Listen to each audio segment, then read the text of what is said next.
Siempre es un privilegio poder compartir con cada uno de ustedes la palabra del Señor, aquello que el Espíritu Santo habla a la iglesia para conducirla en el camino que Él tiene planeado. Nuestro Dios es perfecto, sus planes son perfectos, sus propósitos son perfectos y Él sabe conducirnos por ese camino extraño a la vista del hombre y al razonamiento del hombre, pero perfecto para los ojos de Dios.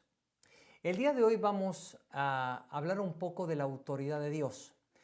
Lo primero que todos sabemos es que cuando Dios gobierna y rige al universo, lo hace con una autoridad que le es propia.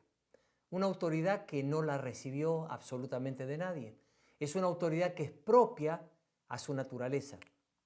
Por lo tanto, la autoridad que Dios ejerce lo representa a Él mismo y nos hace saber verdaderamente quién es Él. Es Dios. Por eso es que Dios no ha recibido de nadie la autoridad y por eso es que Dios es la fuente de toda autoridad y Él es autoridad en esencia. En el mundo es diferente. Existen diferentes clases de autoridad, grados de autoridad, diferentes personas que han recibido autoridad para desarrollar diferentes funciones. Es más, la historia es testigo de personas que ejercieron autoridad prácticamente a nivel mundial. Tuvieron control casi sobre el mundo. Pensemos en el mundo antiguo, pensemos en los imperios antiguos que fueron absolutamente globales. Todos ellos ejercieron gran autoridad. Sin embargo, hoy vamos a hablar de que el Señor tiene una clase de autoridad que es especial, que es reservada y que es exclusiva y que Él no se la ha trasladado a ningún gobernante de este mundo. Es una autoridad única. ¿Y qué ha hecho Dios con esto? ¿Por qué Dios ha hecho esto? Dios ha usado esta autoridad y se la ha reservado de forma exclusiva para poner en evidencia dos realidades espirituales que hoy vamos a ver. La primera, para demostrar con esa autoridad que Él es el único Dios verdadero. La segunda, para demostrar que solo quienes pertenecen a Dios, quienes pertenecen a Él, se les ha delegado ejercer y desarrollar ese tipo de autoridad especial y reservada. Se trata de lo que describo en esta palabra como autoridad de resurrección. Vamos a ver que esta autoridad está manifestada y relatada en toda la Biblia. Y aún desde la antigüedad vamos nosotros a poder ver esta clase de autoridad manifestada. Para eso vamos a iniciar leyendo en Romanos capítulo 4 y su versículo 19, algo que la Escritura dice sobre Abraham. Dice de esta manera: su fe no flaqueó, aunque reconocía que su cuerpo estaba como muerto, pues ya tenía unos 100 años, y que también estaba muerta la matriz de Sara. Bien, con el primero que el Señor manifestó su autoridad de resurrección fue con el padre de nuestra fe, con Abraham. ¿Por qué digo esto? Porque la Biblia nos dice que era imposible que Abraham y Sara pudieran tener un niño, porque ambos, físicamente hablando, estaban muertos a la función de poder procrear. Así que para experimentar la bendición de tener un hijo, debían entonces experimentar en sus cuerpos la autoridad de resurrección de Dios para que sucediera. Y efectivamente eso fue lo que sucedió. Ahora bien, hay dos preguntas que surgen con la vida de Isaac. La primera de ellas: ¿por qué Isaac tuvo que nacer milagrosamente? ¿Por qué Dios lo planeó así? La segunda: ¿cuál es la razón para que años más tarde de su nacimiento Dios le dijera a Abraham: sacrifícame a tu hijo único, a Isaac? Esto fue porque en ambos aspectos Isaac es una figura profética del Mesías, de Cristo, y se lo voy a mostrar. Por un lado, Dios planeó que Isaac fuera un milagro nacido de padres estériles.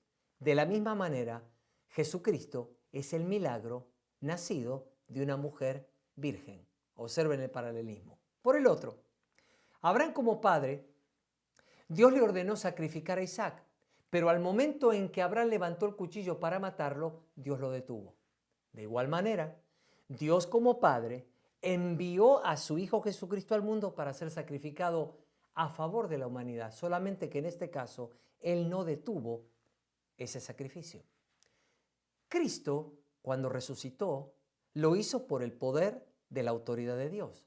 Así también Isaac, como figura profética de Cristo, debía nacer de la resurrección de las funciones de procreación de dos padres estériles, muertos a la posibilidad de procrear, y ser también figuradamente y entre comillas resucitado de la muerte, del sacrificio del cual fue objeto, pero que sabemos que nunca sucedió porque Dios lo detuvo. Teniendo en cuenta esta realidad de la autoridad de resurrección desde que comenzaron la Escritura, desde que comenzó Dios a llamar gente como lo hizo con Abraham, vemos que esta autoridad de resurrección está en toda la Biblia. De hecho, cuando leemos historias como las de los profetas Elías y Eliseo, vemos que ambos, por ejemplo, resucitaron niños. Quiere decir que la autoridad de resurrección no es algo nuevo, no es algo que viene a partir del Nuevo Testamento, sino que es algo que ya venía desde el Antiguo Testamento. Ahora vamos a mirar un relato especial, bien especial, que muestra esta autoridad de Dios, pero en el Antiguo Testamento. El relato se encuentra en Números capítulo 17 y vamos a leer de los versos 1 al 8 que dicen así. El Señor habló con Moisés y le dijo, habla con los hijos de Israel y pídeles que cada uno de sus jefes tribales te traiga una vara, es decir, una vara por cada cabeza de tribu, conforme a las familias de sus antepasados, o sea, 12 varas. En cada vara escribirás el nombre de cada uno de ellos y en la vara de Leví escribirás el nombre de Aarón, pues cada jefe de familia de sus antepasados debe tener una vara. Pondrás las varas en el tabernáculo de reunión, delante del testimonio, que es donde yo me manifestaré a ustedes. La vara de aquel a quien yo escoja florecerá. Y así pondré fin a las quejas y murmuraciones de los hijos de Israel contra ustedes. Moisés habló con los hijos de Israel y todos sus jefes le dieron varas. Cada príncipe le dio una vara por las familias de sus antepasados, en total 12 varas. Y entre las varas de ellos estaba la vara de Aarón.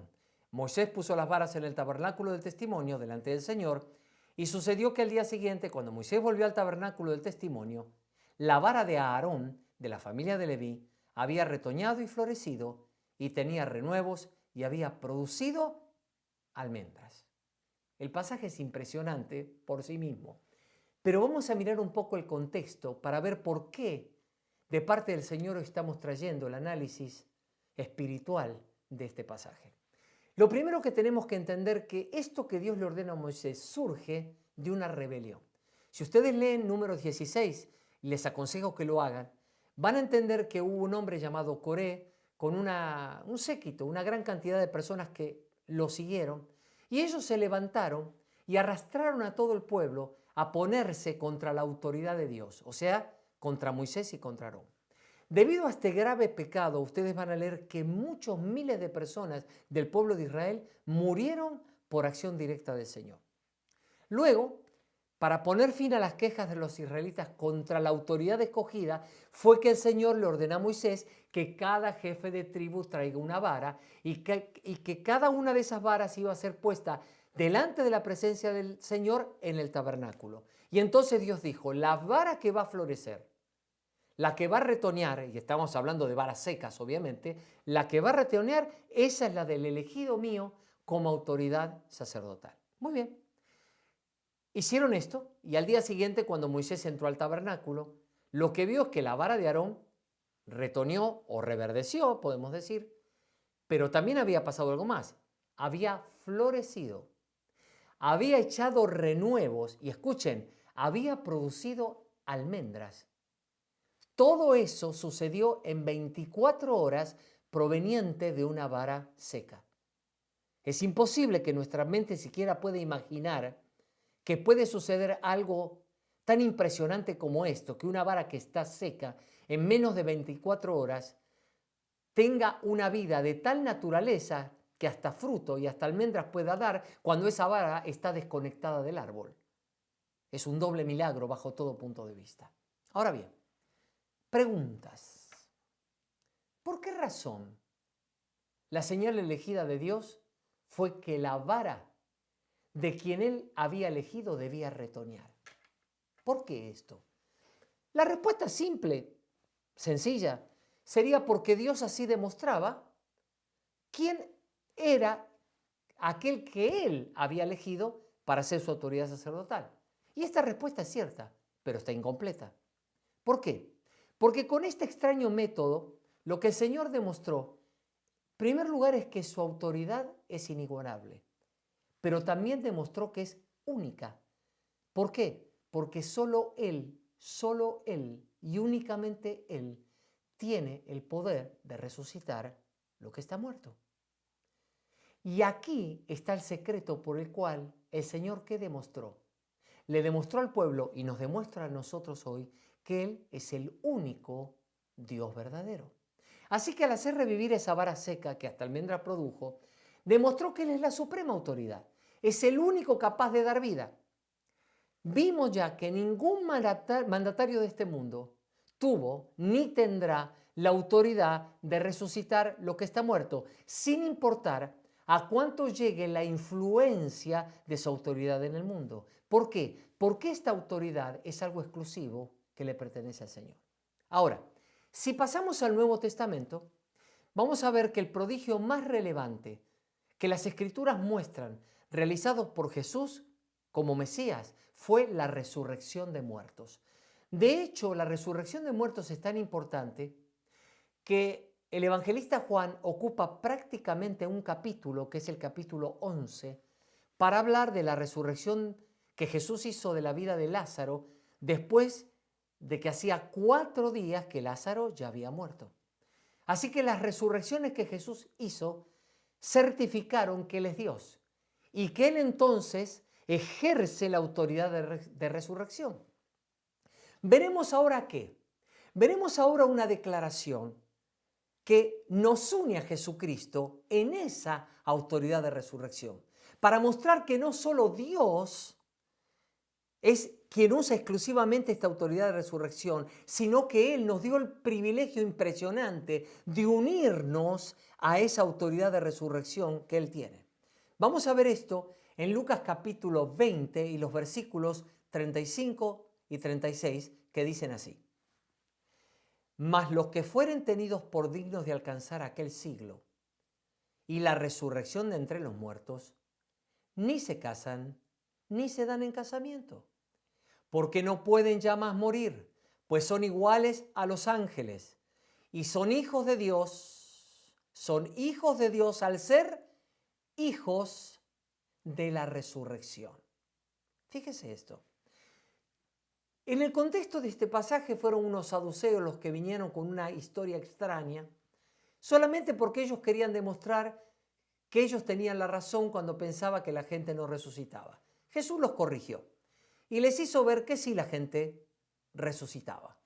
Y les enseñó que para alcanzar la dignidad de disfrutar de la patria celestial o del cielo, era para quienes Dios había resucitado de los muertos. Allí, ¿cómo describió Jesús a los hijos de Dios?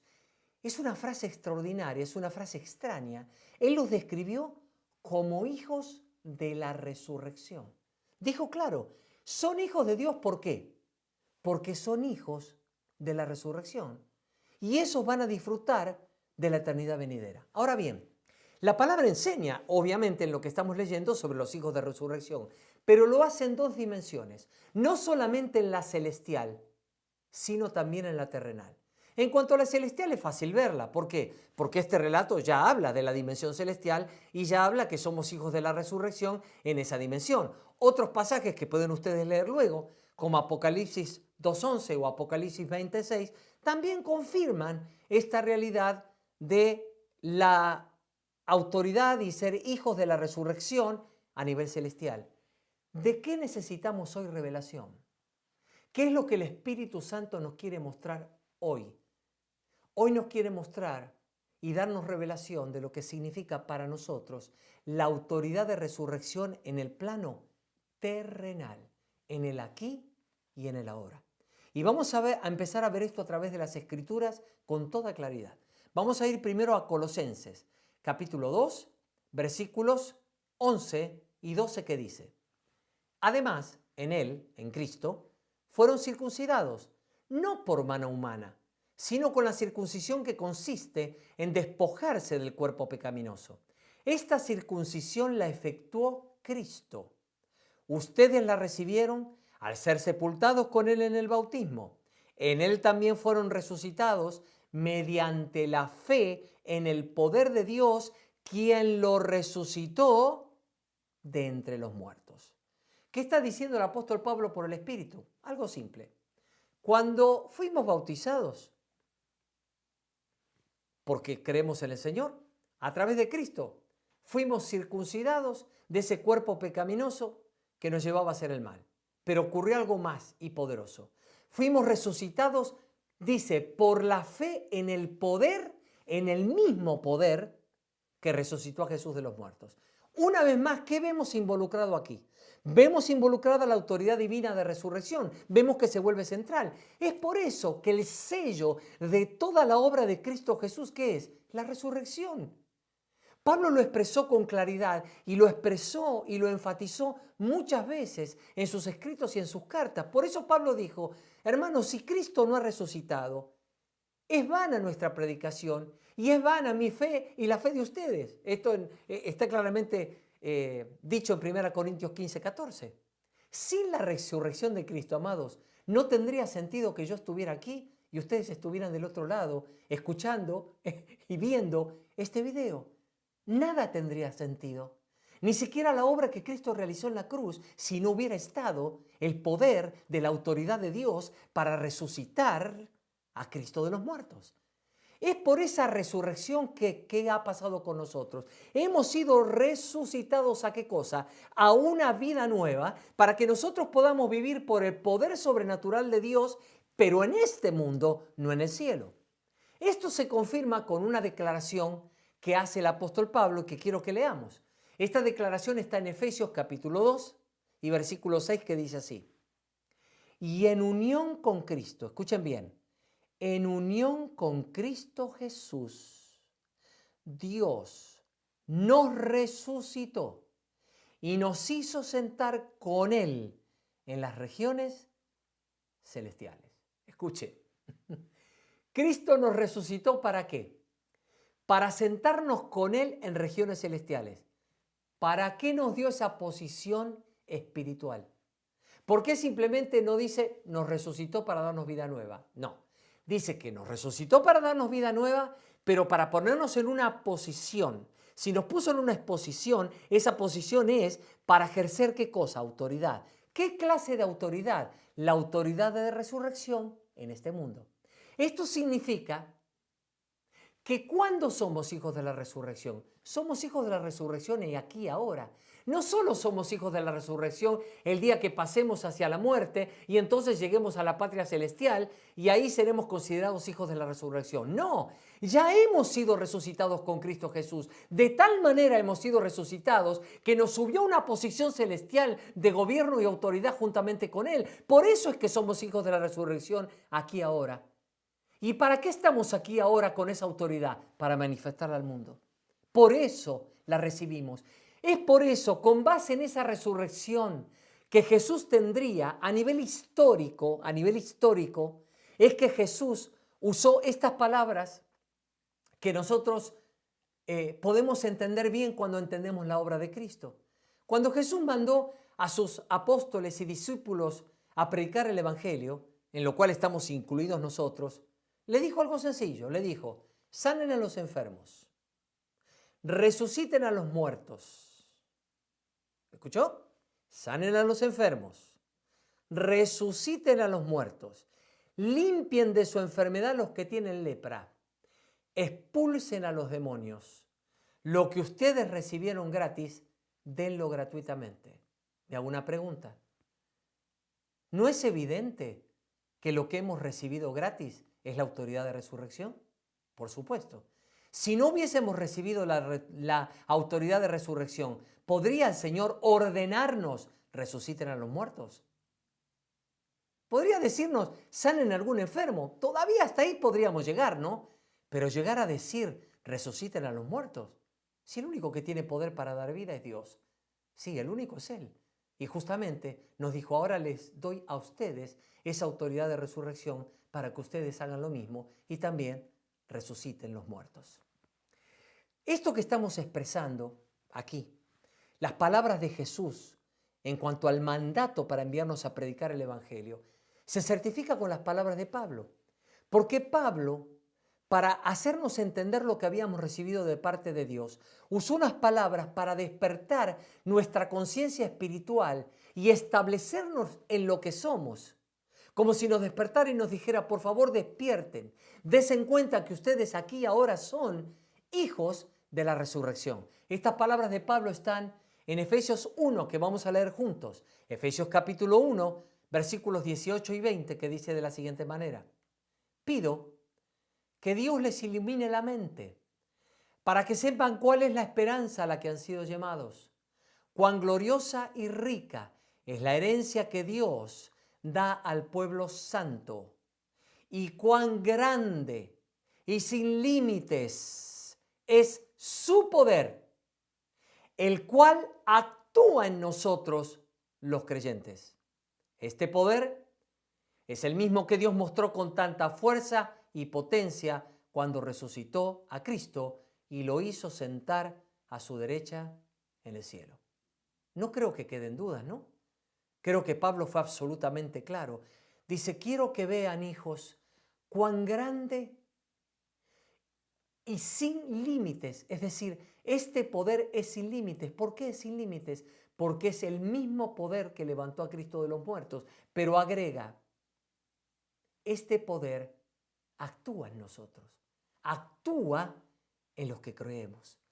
Pablo escribió esto ¿por qué? Porque Pablo sabía que solo si era iluminado por el Espíritu Santo nuestro entendimiento espiritual, eso iba a hacer que nosotros disfrutemos en la tierra la herencia que se nos ha sido concedida y que en la tierra experimentemos el poder de esa autoridad de resurrección.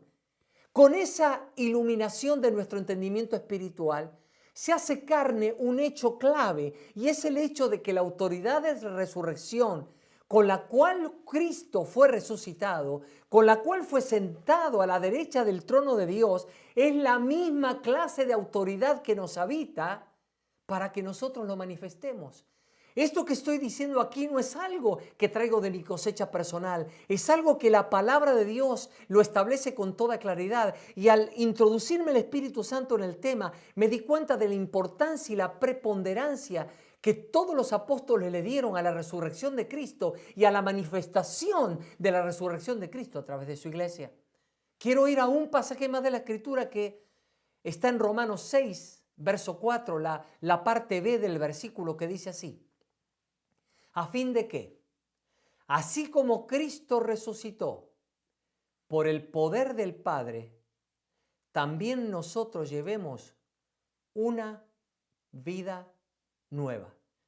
¿Qué comparación hace Pablo de la vida nueva? ¿Con qué la compara?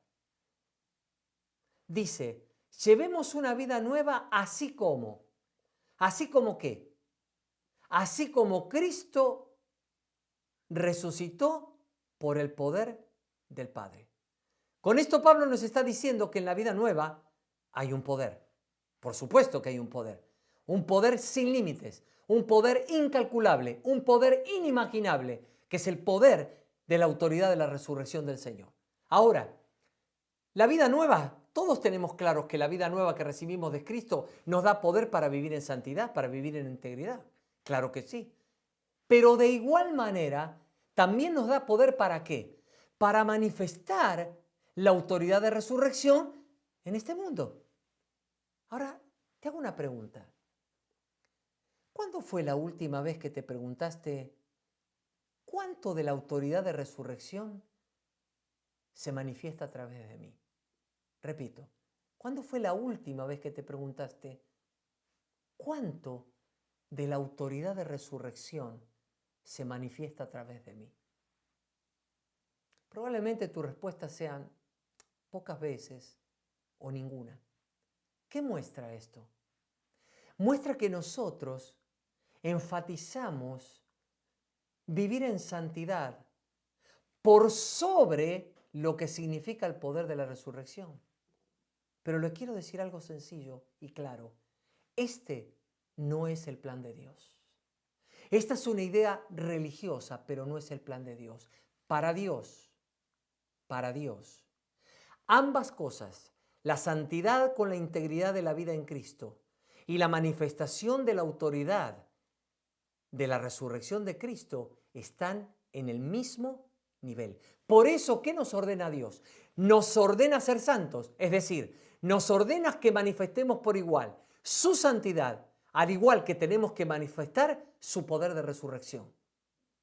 No es que lo importante en la vida cristiana es ser santo, pero si nunca manifesté nada de la autoridad de resurrección, eso no importa, eso es secundario. Ese no es el pensamiento de Dios y jamás debiera ser nuestro pensamiento, porque cuando te inmerses de nuevo en el libro de los Hechos te darás cuenta que ese jamás ha sido el pensamiento de la iglesia. La iglesia se ha dejado arropar por una nube cultural que la rodea, y esa nube cultural de un cristianismo ya establecido a la era que estamos viviendo, que es la era postcristiana, nos ha cegado los ojos y nos ha dejado en un cristianismo y en un evangelio que tiene buena palabra, que tiene entendimiento, que tiene cosas que podemos ver, pero sin poder. Y este no es el evangelio de la gracia de Jesús. El evangelio de la gracia de Jesús nos hace santos como Jesús y nos hace poderosos como Él ha sido poderoso. Es más, esto lo voy a demostrar con un último pasaje de la Escritura que vamos a tocar este día. Claramente demostrado. Pablo por el Espíritu lo dijo. Es más, Pablo en estas palabras dio el secreto para que nosotros podamos manifestar y ejercer la autoridad de resurrección en este mundo. Esto está en Filipenses capítulo 3, versículo 10. Aquí vamos a encontrar una secuencia de 4 pasos fundamentales. Y leo, dice así: lo he perdido todo a fin de conocer a Cristo, experimentar el poder que se manifestó en su resurrección, participar en sus sufrimientos y llegar a ser semejante en su muerte. Ahora en pantalla ustedes van a ver reflejado lo siguiente. Filipenses 3:10 muestra una secuencia que inicia con 2 pilares fundamentales. 1. Disponerse a perder lo que sea por conocer a Cristo. 2. Experimentar el poder de su resurrección. ¿Por qué digo que estos 2 son pilares fundamentales? Porque si estos 2 pilares nosotros los vivimos, las otras 2 cosas que dice Pablo, es decir, participar en los sufrimientos naturales, va a ser algo natural. Y aun si tuviéramos que llegar a la muerte por Cristo, llegar a ser semejante a Él en su muerte, también va a ser algo natural. ¿Por qué? Porque vivimos en los 2 pilares fundamentales. Fíjense algo que me sorprendió. Es correcto, cualquiera diría, es correcto que Pablo diga, yo lo pierdo todo por conocer a Cristo. ¿Qué cosa hay para un cristiano más importante que conocer a Cristo? Creo que en eso estamos todos de acuerdo. Todos vamos a decir, por supuesto, no hay nada más importante, es la finalidad de mi vida, al fin y al cabo la finalidad de toda mi vida es conocer a Cristo. Pero ¿cuántos dirían, de los que estamos escuchando hoy esto, cuántos diríamos que la segunda finalidad más importante después de conocer a Cristo es experimentar en nosotros y manifestar el poder de su resurrección? ¿Cuántos diríamos que esto es lo segundo más importante? Probablemente diríamos que lo segundo más importante son otras cosas. ¿Sabe por qué? Porque nos hemos alejado de la mentalidad de Dios. Nos hemos alejado de lo que Dios planeó para la vida de un creyente normal. Un creyente normal es un creyente lleno del poder de Dios. Y manifestar el poder de resurrección, la palabra de Dios nos hace ver que es tan esencial que debe ser el segundo objetivo más importante de cualquier creyente sobre la tierra después de conocer a Cristo. Inmediatamente después de conocer a Cristo, a partir de ahora, a partir de este día que la luz de Dios te está iluminando los ojos espirituales, Tienes que decir, tienes que estar de acuerdo con Dios y decir, Señor, lo más trascendente para mí, el segundo objetivo para mí, después de buscar conocerte, es que pueda ser manifestado a través de mi vida el poder de tu resurrección. Considero que como iglesia debemos con mucha humildad reenfocar nuestras vidas hacia lo que Dios planeó, hacia estos dos objetivos, para poder mostrarle al mundo el verdadero evangelio. Un evangelio que va mucho más allá de las palabras, un evangelio que tiene poder no solo para hacernos vivir en la integridad de Cristo, en la santidad que proviene de Cristo, sino para hacernos vivir en nuestra propia experiencia y en la experiencia hacia los demás, la manifestación de la autoridad de resurrección. Llegando al final de esta palabra, esto es lo que vamos a orar este día. Que si tus objetivos estaban equivocados, que si tus objetivos no estaban enfocados no solo en conocer a Cristo, sino también en que puedas sentir y ver que a través de tu vida la autoridad de Dios, de esa resurrección de Cristo, está operando, a partir de este día lo veas. ¿Por qué? ¿Tú necesitas recibir esa autoridad? No, no la necesitas recibir. Dice que la tenemos desde que fuimos resucitados con Cristo. No es algo que nos falta, es algo que tenemos, pero que necesitamos que sea activado y que sea desarrollado y que todos los miedos y todas las cadenas mentales que nos impiden, aún toda la información que nos rodea, podamos hacerla a un lado para vivir con sencillez lo que Dios dice. Así que esta es nuestra oración en este día. Y al orar, voy a también orar en este día para manifestar y para extender esta autoridad de resurrección para cualquiera que esté y vaya a mirar este video y que pueda estar enfermo espiritualmente, enfermo anímicamente, enfermo corporalmente, enfermo mentalmente, para que reciba en este día el poder de la resurrección que los sana desde sus raíces. Señor, gracias por tu palabra. Gracias porque nos has dado esta autoridad de resurrección. La tenemos, somos tus hijos. Y ahora, Señor, nos arrepentimos con humildad porque hemos enfatizado tanto la santidad y en vivir en santidad que hemos olvidado que junto con la santidad al mismo nivel tenemos que manifestar el poder de tu resurrección. Ahora mismo, Señor, este poder esté tocando a cualquier enfermo en cualquier cosa que le esté sucediendo. En el nombre de Jesús, soplamos de esta autoridad de resurrección sobre cada espíritu enfermo, alma enferma, mente enferma y cuerpo enfermo para que reciba ahora solamente lo que viene de Dios y los órganos puedan ser regenerados y lo que está muerto vuelva a la vida por la resurrección de Jesucristo. Tú eres el Dios vivo y verdadero. Tú eres el Dios que hace las cosas absolutamente nuevas. Y nosotros, Señor, con humildad, nos arrepentimos y nos desvestimos de la nube cultural que nos rodea para poder perseguir lo que tú quieres que persigamos y podamos en este tiempo manifestar este evangelio de Cristo en su totalidad, en su santidad y en su poder, manifestando así que el Cristo de gloria está en nosotros, vive en nosotros y quiere manifestarse al mundo que nos rodea. En el nombre de Jesús, gracias Señor. Amén.